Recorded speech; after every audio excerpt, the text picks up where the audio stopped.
Fight for right ગ્રુપના નેજા હેઠળ પોલ ખોલ ગુજરાત કાર્યક્રમ હાથ ધરવામાં આવેલ હોય, જે અન્વયે તારીખ 25/3/17 રોજ માનનીય સીએમ સાહેબ દ્વારા કારિયાણી ગામને આદર્શ ગામ તરીકે જાહેર કરી લાખો રૂપિયાના ખર્ચે ભવ્ય કાર્યક્રમનું આયોજન કરેલ હોય, તેમજ ધારાસભ્ય શ્રી વર્ષાબેન દોશી દ્વારા વિવિધ યોજનાઓ અંતર્ગત ગામને આદર્શ ગામ જાહેર કરેલ હોય, તો હકીકતલક્ષી અહેવાલ સાથે આપણે રૂબરૂ જોઈએ કે આદર્શ ગામ તરીકે કારિયાણી ગામમાં દરેક પ્રકારની સુખ સુવિધાઓ ઉપલબ્ધ છે કે કેમ, તો આપ નિહાળી શકો છો આજ રૂબરૂ વિડીયોમાં. આજ આપણે કારિયાણી ગામની મુલાકાતે આવેલ છીએ. જોઈએ છે અહીંયા લખેલ છે તમને જેમ દેખાય એમ આદર્શ ગામ કારિયાણી. આપ સૌનું હાર્દિક સ્વાગત કરે છે. ગઈકાલના રોજ જ માનનીય સીએમ સાહેબ શ્રી આ ગામની મુલાકાતે આવેલ હોય તેમજ આ ગામને આદર્શ ગામ તરીકે જાહેર કરેલ હોય અને એક ભવ્ય પ્રોગ્રામ રજૂ કરેલો હોય, તો જોઈએ આપણે આ ગામ કેટલું આદર્શ છે તે આપની નજરે. આ ગામની અંદર અંડરગ્રાઉન્ડ ગટર લાઇન છે એવું જાહેર કરવામાં આવેલ હોય, પરંતુ આપ જોઈ શકો છો કે અહીંયા પણ આપણે બહારની સાઈડની અંદર પાણી જઈ રહ્યું છે, જ્યાં નાલામાંથી પાણી પડતું હોય અને નીચે ગંદકી જાહેર થતી હોય, જે નીચે આપ જોઈ શકો છો કેટલી અહીંયા ગંદકી ફેલાયેલ છે. તો અંડરગ્રાઉન્ડ ગટર લાઇન છે કે કેમ એ અંગે પણ પ્રશ્ન ઉઠવા પામેલ છે. જોઈએ આગળ નજારો. આ ગામના પદાધિકારીઓ દ્વારા જાહેર કરેલો કે દરેક ઘર સુધી સીસી રોડ બનાવવામાં આવેલ છે, પણ આપની નજરે જોઈ શકો છો કે આ ગામની અંદર કેટલાક એવા પ્રમાણમાં સીસી રોડ બનેલ છે.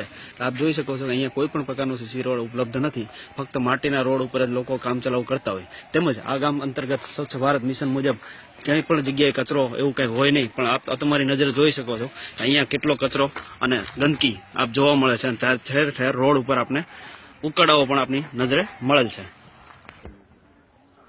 હમણાં આપણે જોયેલ તે મુજબ એક શેરી અંતર્ગત રોડ ન હતો, પરંતુ આપણે બીજી જગ્યાએ પણ આપ જોઈ શકો છો આ શેરી અંતર્ગત પણ આ મુજબનો કોઈ પણ પ્રકારનો સીસી રોડ જોવા મળેલ નથી. તેમજ આ મુજબના કચરાનો પણ આપણે જોઈ શકો છો અહીંયા પણ મોટો ઢગ પડેલ છે, ઉકાળાઓ પણ ઉપલબ્ધ છે. તો કઈ રીતે આપણે આદર્શ ગામ કહી શકાય, કઈ રીતે આને સીસી રોડ વાળા ગામ કહી શકાય, કઈ રીતે આને ગંદકી મુક્ત ગામ કહી શકાય, એ પણ એક પ્રશ્નાર્થ ચિહ્ન થઈ શકે છે.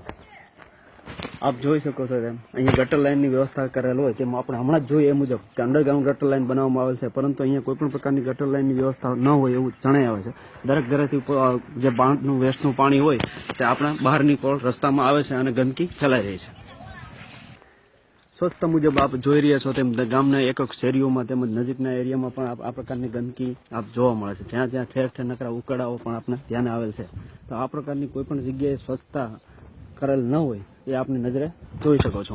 તેમજ આ અંતર્ગત અન્ય જગ્યાએ આપણે જોઈ શકો જરૂર વગરની વસ્તુઓ પર રોડ કચરા ઉપર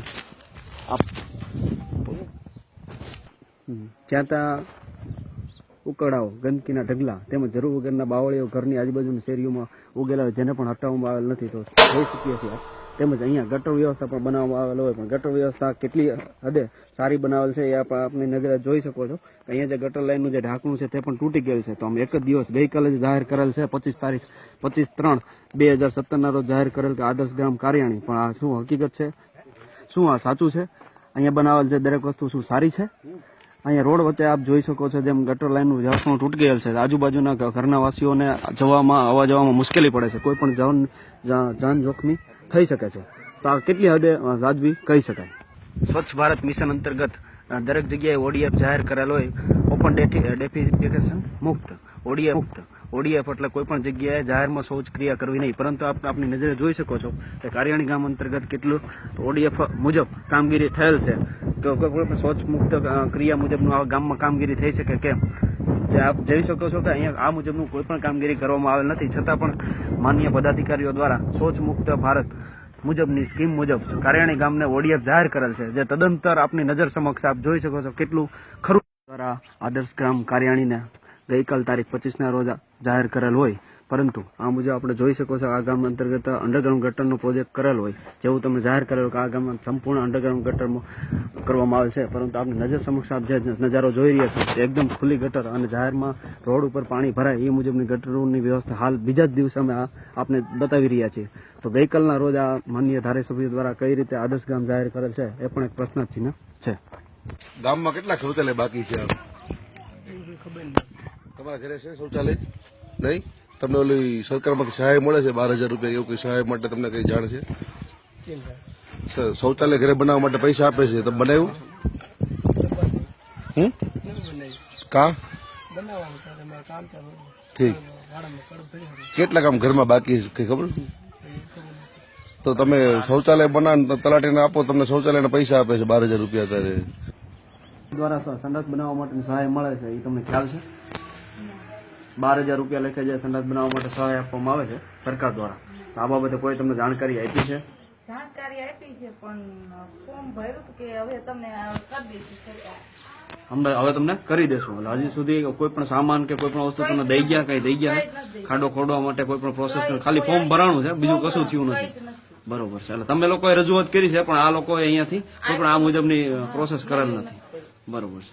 તો તમે હવે બનાવવા માટે તૈયાર છો, પણ જો સરકાર સપોર્ટ કરે તો આ મુજબ તમે બનાવી દેવાનું છે. બરોબર ને?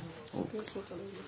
અને અત્યારે તો શૌચાલય નથી તો તમારે તો બહારની તરફ જવાનું રહે ને, એટલે એ ખૂબ જ તકલીફ વાળી બાબત છે, કારણ કે બધી બહેનો માટે બહાર જવું બહુ ખૂબ જ ગંભીર બાબત છે. બધાની તકલીફ છે પણ શું કરે, મારે હાવ જાડા કોઈ હાલી જ નથી શકતા તોય જવું પડે.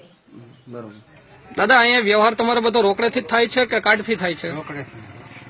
મોબાઈલથી પૈસા ટ્રાન્સફર કરીને પેટીએમ થ્રુ કે એવા કોઈ વોલેટ દ્વારા તમે અહીંથી વ્યવહાર કરો છો? સરકારે તમને આપ્યા છે સ્વાઇપ મશીન? તમે લીધા છે? ઓકે. તમને ખ્યાલ છે એ મશીન કઈ રીતના વાપરવું એ કઈ? ઓકે. રોકડેથી જ તમે વ્યવહાર કરો છો?